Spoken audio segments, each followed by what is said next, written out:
BB Choice Award goes to Alexa! Congratulations!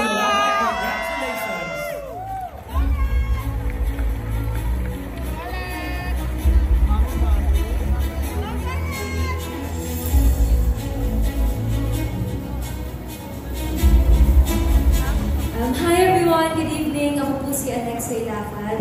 Before anything else, thank you so much BB Choice Awards for including me in the list of nominees, and of course to the panel of judges who voted for me.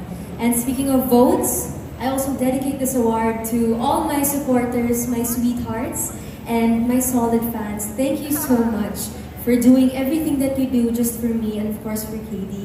We really appreciate you guys and I love you so much.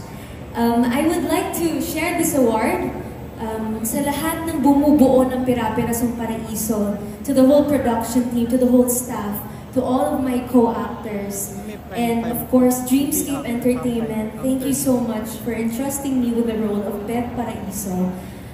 I poured my heart and soul into this role and into this show, which is why I would also like to say thank you to my Paraiso sisters, Elise Hoson, Charlie Dizon, and Loiza Andalio, because they really inspired me and I believe they brought out the best in me every taping day.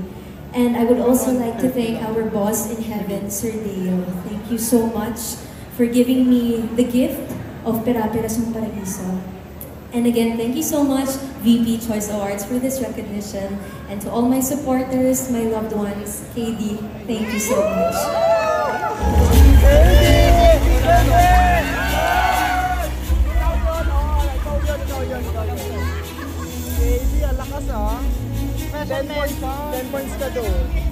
The VP Choice Awards for TV Actor of the Year for a Primetime Series goes to the people's favorite actor who has delivered exceptional performances in leading roles in a primetime television series, while truly understanding the requirements of the characters they portray.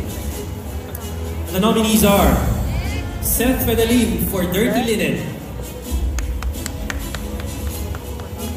Donnie Pangilinan for Can't Buy Me Love,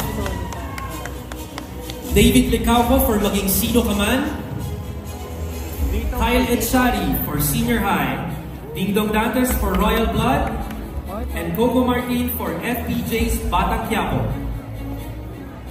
The VP